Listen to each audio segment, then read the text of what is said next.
If you're a bright and restless teenager in a small town in the American Midwest, you may well have one desire, and that is to get out to go somewhere else.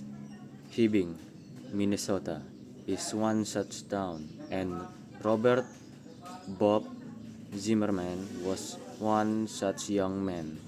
In 1959, at the age of 18, Zimmerman left Hibbing to study English at the University of Minnesota in Minneapolis. But formal studies were not his thing.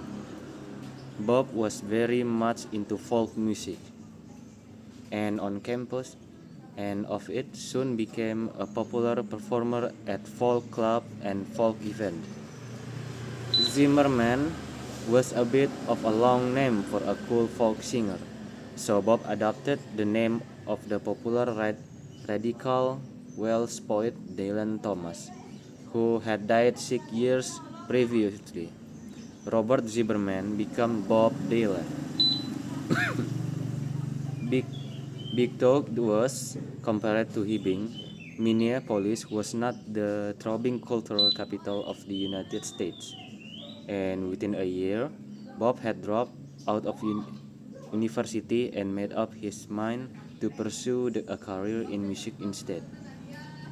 It was a pretty big gamble. The terms folk singing and career rarely went together, and were hardly a dozen successful folk singers in the USA at the time. There was the aging Woody Guthrie, the popular Pete Seeger, and folksy brother Fours. But Bob, now reborn as Bob Dylan, had talent and had particular music style and an ambition to go with it. From Minneapolis, Dylan made his way to the heart of contemporary American folk music scene, Greenwich Village in New York.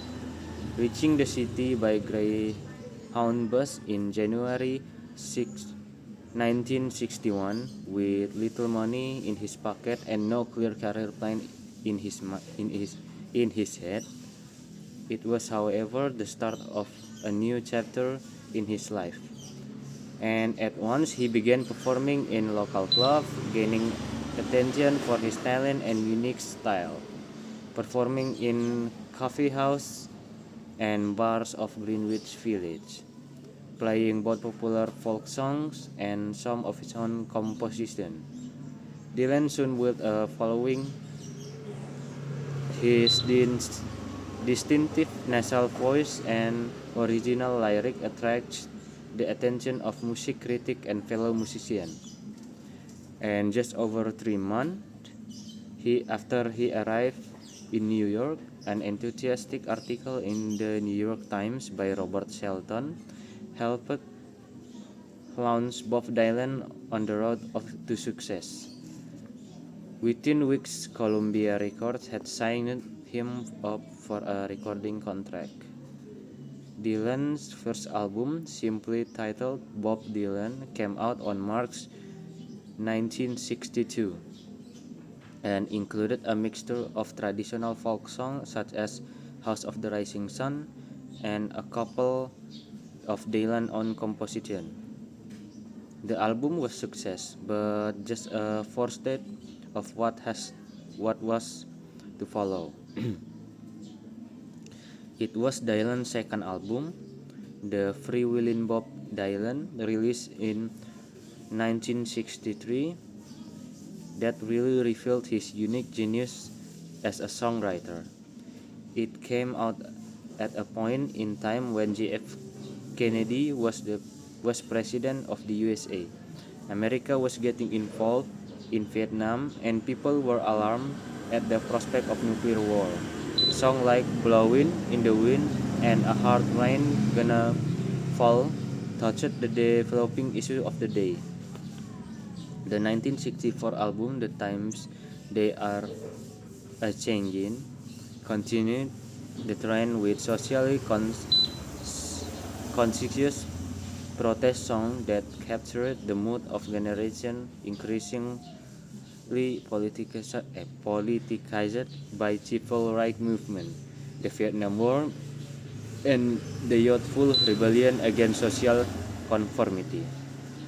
Protest music was Dylan's specialty, and as the 60s war, he became the universal voice of the youth counterculture movement.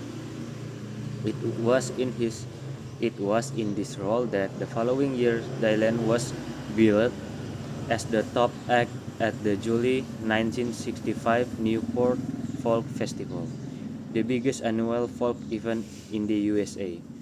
At the time, there was a clear distinction between folk music using acoustic guitar and a new genre called rock and roll, or more generally pop music was with used newly introduced electric guitars. Newport was for folk fans, not rock and roll fans. So when Dylan broke with tradition and brought a backing group with electronic guitar into the stage to perform Maggie's Farm and Like a Rolling Stone, it caused uproar. Traditional folk fans cried, traitor, and tried to boo him off the stage, but they failed to convince. The audience should have known what to expect, as 3 months earlier Dylan had already gone electric with his fifth album, bringing it all back home. Younger and more avant-garde fans like what they heard, and their heroes crossover from traditional folk to a kind of folk rock was widely applauded.